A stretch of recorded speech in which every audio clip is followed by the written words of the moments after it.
Jembatan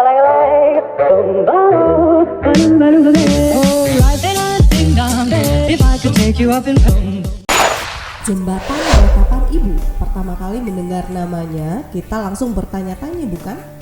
Mengapa jembatan indah ini diberi nama yang terdengar demikian memilukan? Ternyata ini bukan jembatan biasa yang dibangun sebagai alat bantu transportasi saja. Ada cerita sejarah yang membuat jembatan ini dinamai sedemikian rupa. Di balik keindahan jembatan Ratapan Ibu dan sungai Batang Agam yang mengalir di bawahnya, tersimpan cerita pilu tentang perjuangan para pemuda Ranah Minang dalam merebut kemerdekaan. Terdengar cukup menyedihkan, tetapi begitulah gambaran sejarah yang dimiliki jembatan Ratapan Ibu ini. Halo guys, assalamualaikum. Apa kabar di sana Kasadonyo? Terima kasih sudah singgah di channel Ambuko yo. Jadi beberapa waktu yang lalu, aku, suami, dan keluargaku sempat mampir di kota Payakumbuh dan melewati jembatan ini. Suamiku bilang, itu loh dek, jembatan Ratapan Ibu. Oh, iya ya, emang ada apa? Kok namanya dikasih itu ya? Sumpah, aku belum tahu ceritanya. Suamiku sempat jelasin, cuma aku kurang puas dengan ceritanya. Jadi setelah sampai rumah, jiwa kepoku terus meronta. Jadi aku cari tahu lah bagaimana sih sejarahnya tentang jembatan Ratapan Ibu itu. Daripada aku simpan ceritanya di memori otakku sendiri, lebih baik aku share deh buat di sana Kasadonyo. Semoga bermanfaat dan menambah wawasan tentunya. Sebelum lanjut ceritanya, pastikan dulu subscribe channel Iku ya, Mira Sarini, biar semangat kontennya. Dan jangan lupa follow Instagram aku dengan nama yang sama, Mira Sarini. Jadi ini ceritanya, check it out. Di suatu masa, tepatnya tahun 1818, Belanda membangun sebuah jembatan sepanjang 40 meter yang melintas di atas sungai Batang Agam, yang menghubungkan pasar Payakumbuh dengan daerah Aipabik di Sumatera Barat. Pemerintahan Belanda menyiksa orang-orang Indonesia sebagai pekerjanya. Jembatan itu dibangun dari susunan batu merah berbentuk setengah lingkaran. Konon katanya batu-batu itu direkat dengan kapur yang dicampur semen tanpa menggunakan besi. Kemudian jembatan itu menjadi saksi sejarah perjuangan anak bangsa. Terkesan cerita luka dari jembatan yang kokoh itu. Di sebuah desa, tepatnya daerah 50 kota, desa nan indah, sejuk dan subur tanahnya, hiduplah seorang anak laki-laki bernama Buyung yang baru berusia 10 tahun. Situasi daerah sedang berkecamuk dalam perang. Setiap laki-laki turun memanggul senjata melawan penjajah Belanda, tidak terkecuali dengan Buyung. Dengan gagah berani berjuang bersama ayahnya merebut kemerdekaan negeri tercinta. Nah, seperti biasa, sore itu Buyung telah bersiap maju ke arena laga, senjata seadanya di tangan kecil yang sejujurnya belumlah kokoh memikul bambu runcing. Beberapa waktu lalu telah disiapkannya. Petang akan segera menghilang. Malam adalah saat yang dinantikan para pejuang untuk bergerilya.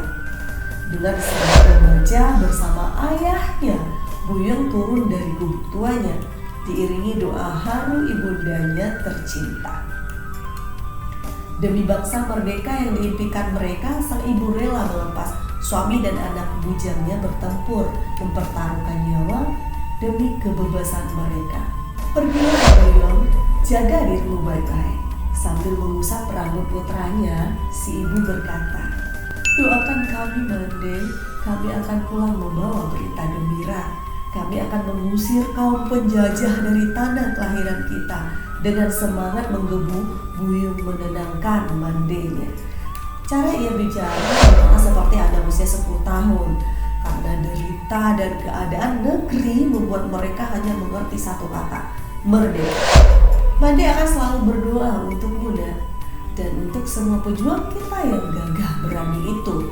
Kita akan mendapatkan kembali tanah dan hak kita, sehingga kita akan hidup tidak perlu lagi membayar upeti kepada mereka dari hasil bumi negeri kita.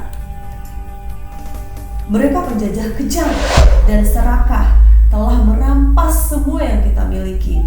Maka harga diri dan kehormatan kita tidak boleh mereka injak-injak semaunya. Demi bangsa ini, demi leluhur kita yang telah mendirikan daerah ini, kulepaskan kalian, orang-orang yang paling kucintai. Kalian hartaku paling berharga, maka berjuanglah dengan sepenuh tenaga. Doa-doa mande dan anak-anak perempuan yang kalian tinggalkan akan selalu kami senandungkan untuk keberhasilan kalian. Sudah, air mata Ibu Buyung bicara. Tetaplah waspada, duhai Dinda. Mata-mata company ada di setiap sudut desa. Berhati-hatilah, jangan pergi meninggalkan rumah selama kami tak ada. Percayalah, kami akan kembali dengan kemenangan di tangan kita. Sambil mengepalkan tangan dan mata berbinar penuh harapan, Ayah Buyung menitip kata untuk istrinya. 2 potong ubi rebus dibungkus di daun pisang diselipkan Ibunda Buyung sebagai bekal suami dan anaknya dalam perjalanan. Ayah Buyung meneguk air putih dari gelas plastik yang sudah berkarat.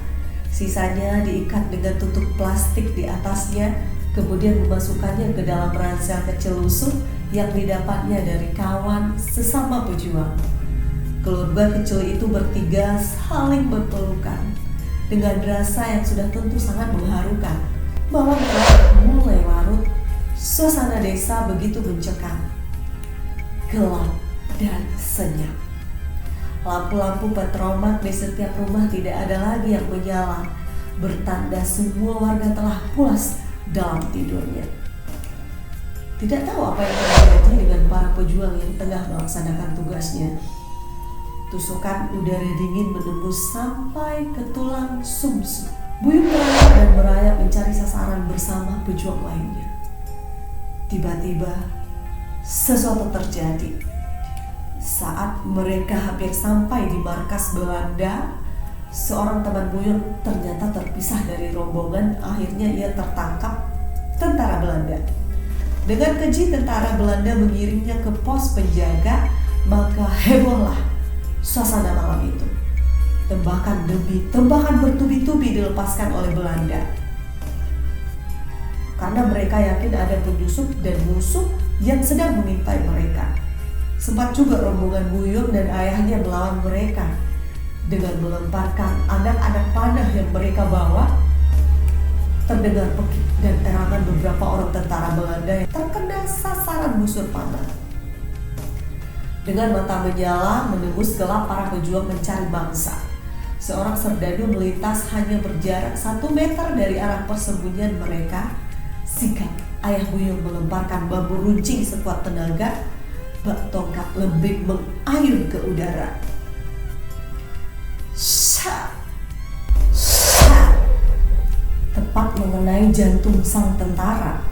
Darah segar muncrat seketika dengan erangan, laksana lolongan anjing meregang nyawa. Malam semakin gaduh, membabi buta Belanda memuntahkan peluru ke arah Buyung dan kawan-kawannya. Tidak butuh waktu lama, akhirnya Buyung dan rombongannya ikut tertangkap sebelum mampu melawan dan membunuh lawan lebih banyak lagi. Mereka menjadi tawanan perang. Sambil menunggu pagi datang, puaslah tentara Belanda menyiksa mereka dengan sangat kejam. Sinar sang surya telah menampakkan wajahnya. Tawanan perang digiring menuju jembatan di Sungai Batang Agam. Mereka disuruh berbaris dan bersiap menerima eksekusi untuk hukuman mati dan keji. Tentara Belanda menembaki mereka satu persatu. Dok, dok, dok, dok. Dentuman peluru memecah seisi desa. Wanita-wanita berhamburan ketakutan. Kemudian pekik tangis terdengar dari jembatan. Dengan berduyun-duyun mereka berlarian menuju jembatan ingin tahu siapakah yang tertembak pagi itu. Darah mengucur dari tubuh Buyung, ayahnya dan para pejuang lainnya. Teriakan Allahu Akbar, Allahu Akbar masih sempat didengar Ibunda Buyung sebelum tubuhnya tercampakkan ke dalam sungai. Derasnya air sungai menghanyutkan tubuh kecilnya. Ibu Buyung berdiri di atas jembatan berjejer bersama wanita lainnya. Berlinangan air mata merinding meratapi nasib suami dan anak-anaknya yang terkapar hanyut menjadi mayat. Darah masih tersisa di pinggir jembatan. Ratapan mereka mengiringi mayat pejuang bangsa yang dibawa arus sungai Batang Agam entah kemana. Semenjak itu Ibu Buyung hidup sebatang kara tanpa anak dan suami. Demikianlah kisahnya sampai saat ini. Jembatan itu dinamakan Jembatan Ratapan Ibu sebagai saksi sejarah perjuangan Buyung dan kawan-kawannya, dan dibuat pula tugu patung seorang perempuan di sisi jembatan yang tengah menuju ke Sungai Batang Agam. Oke, semoga video ini bermanfaat. Jangan lupa berikan komentarnya. Jika suka video ini silahkan di like dan share ya. Dan pastikan untuk subscribe serta aktifkan loncengnya agar kamu semua mendapatkan notifikasi video-video terbaru dari aku. See you, bye-bye. Wassalamualaikum.